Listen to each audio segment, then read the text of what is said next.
Current Affairs, August 10, 2018. 1.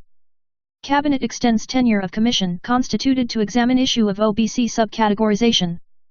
Union Cabinet has approved extension of term of commission to examine the issue of subcategorization of other backward classes, OBCs, in Central List till November 2018. This is third extension granted to Commission for submission of its politically crucial report on creating quotas within quotas. Background. The five-member commission was constituted under Article 340 of Constitution in October 2017 with approval of President. It is headed by former Chief Justice of Delhi High Court Justice, retained, G. Rohini. Its report was to be submitted within 3 months, i.e. by January 2018. But since then, it has sought and was granted extensions twice, citing voluminous nature of its task. The Commission has been formed under Article 340 of the Constitution, which was also used to establish landmark Mandal Commission, set up in 1979, more than 2 decades ago, which recommended 27% reservation for socially and educationally backward classes in higher education and government jobs. Over the years, benefits of this reservation was mostly cornered by dominant OBC groups. The Subcategorization Commission's report is expected to recommend earmarking subquotas for the extremely backward classes within the OBCs. Even National Commission for Backward Classes had in 2015 noted that unequals cannot be treated equally and recommended that OBCs be categorized into extremely backward classes, more backward classes and backward classes. At present, 11 states have subcategorized OBCs for their state services. Center based on devise a similar methodology for the Central OBC list. Mandate of Commission. The Subcategorization Commission was tasked to examine extent of inequitable distribution of benefits of reservation among castes included in broad category of OBC in central government jobs and educational institutions, especially with reference to OBCs included in Central List. It was also tasked to take up exercise of identifying respective castes, subcastes, community synonyms in Central List of OBCs and classify them into their respective subcategories. It is mandated was to work out mechanism, norms, criteria, and parameters, in scientific approach, for subcategorization within such OBCs. 2. Lok Sabha passes Representation of People, Amendment, Bill, 2017 to allow proxy voting to overseas Indians. Lok Sabha has passed Representation of the People, Amendment, Bill, 2017 by voice vote to extend the facility of proxy voting to overseas Indians, on the lines of service voters.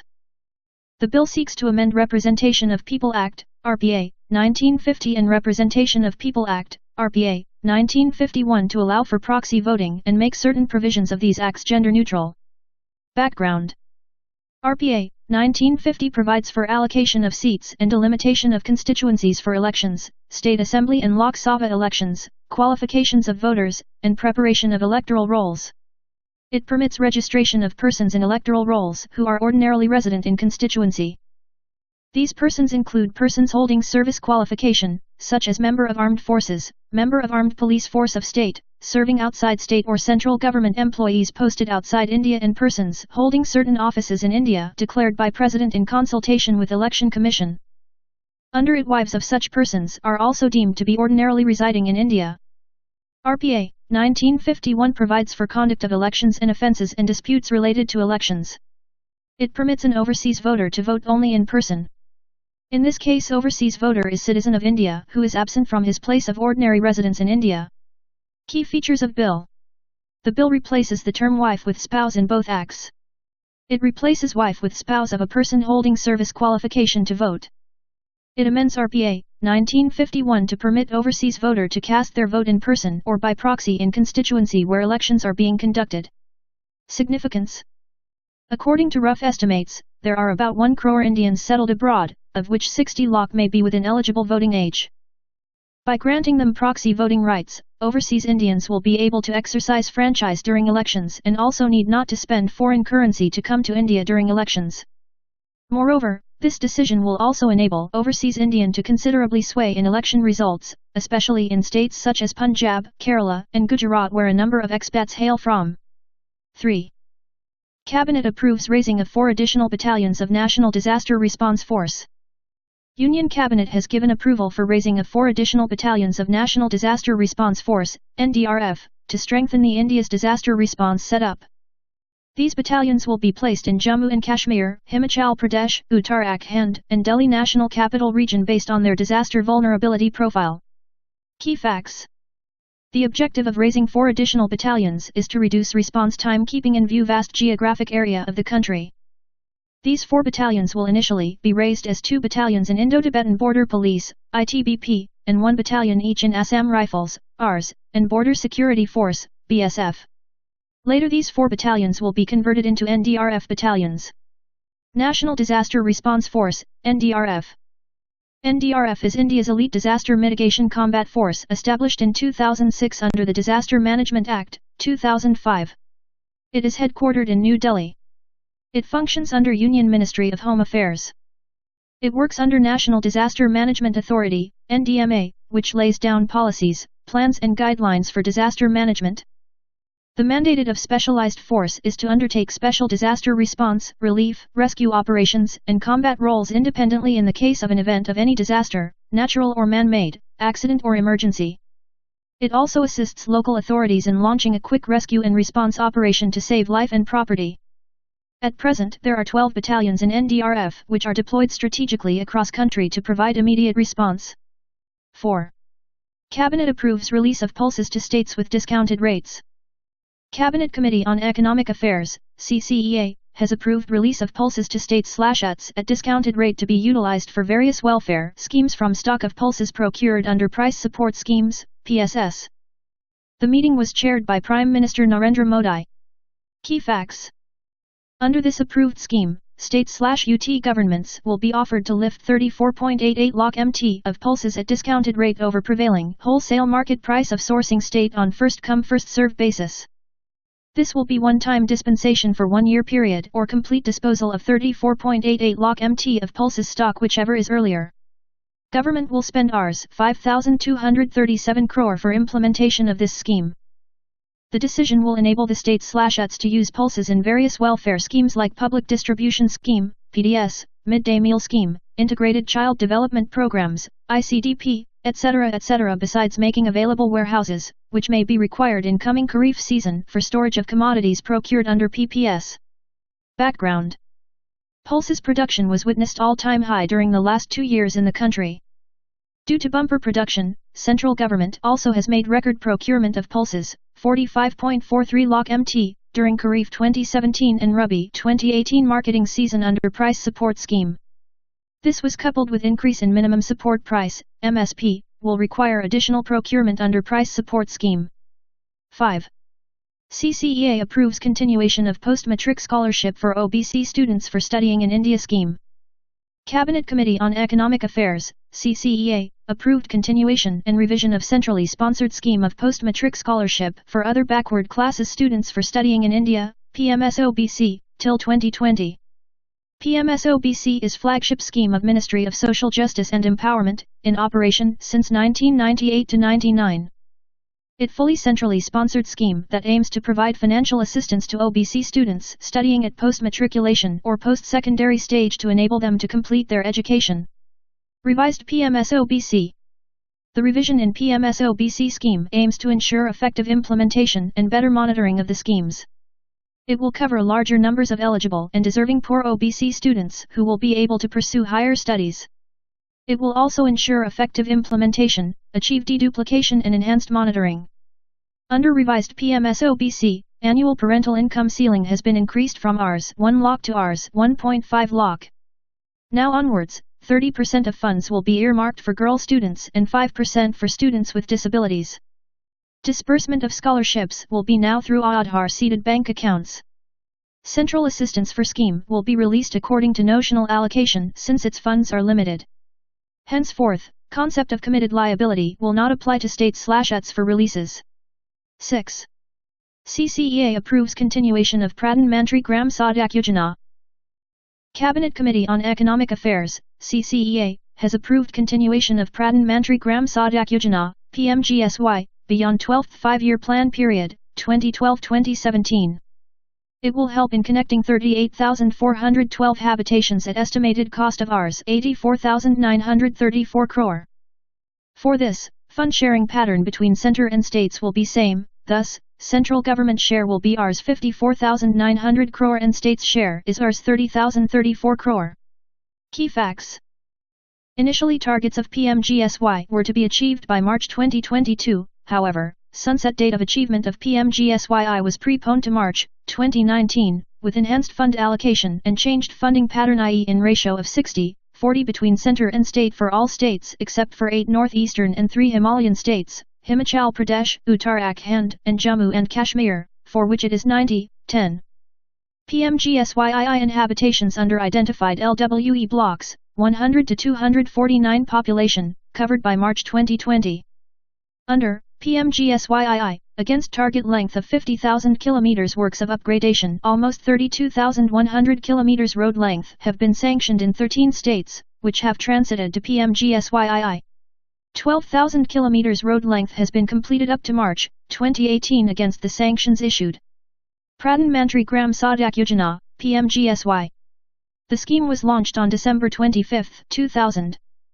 It aims to provide single all-weather road connectivity to all eligible unconnected habitations in rural areas with population of 500 persons and above, in plain areas, and 250 persons and above, in hilly states, desert areas, tribal areas, and selected tribal and backward districts. Union Ministry of Rural Development is nodal ministry for implementation of scheme. For this scheme, 75 paise per litre has been earmarked out of cess levied on high-speed diesel. It considers habitation as unit for providing connectivity and not revenue village. The scheme encourages use of green technologies and non-conventional materials, like waste plastic, geotextiles, fly ash, iron and copper slag etc., for constructing rural roads.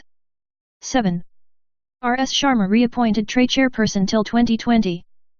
The Appointments Committee of the Cabinet, ACC, has approved reappointment of Ram Swak Sharma as chairperson of Telecom Regulatory Authority of India, TRAI, for further period beyond August 2018 up to September 2020, i.e. date on which he attains age of 65 years.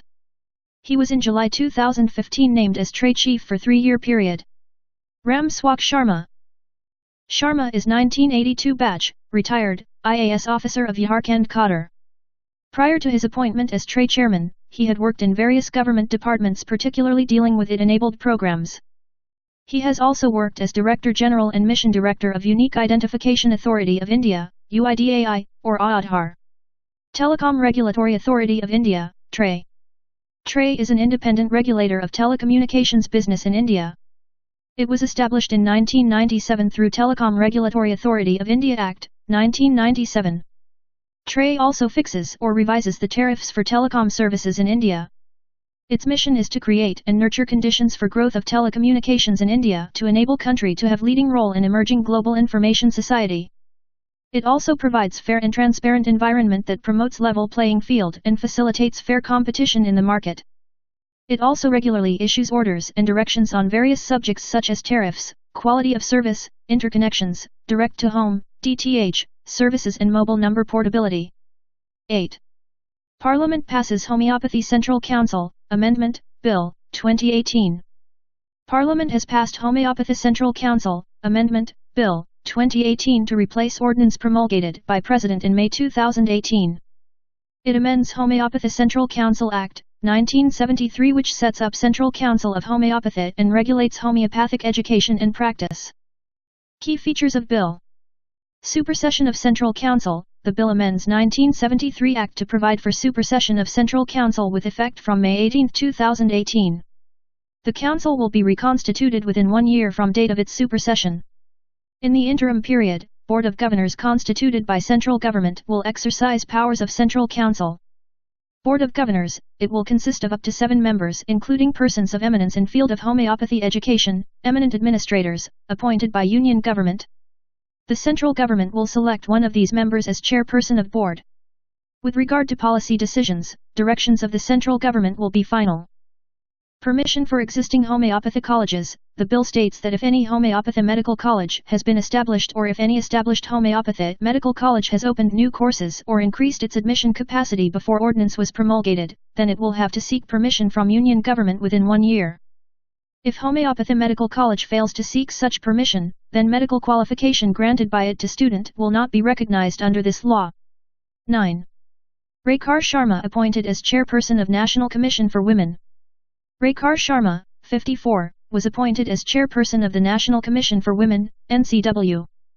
Prior to this appointment, she was member of the commission and was holding the additional charge of chairperson after Lalitha Kumaramangalam had demit office in September 2017. National Commission for Women, NCW.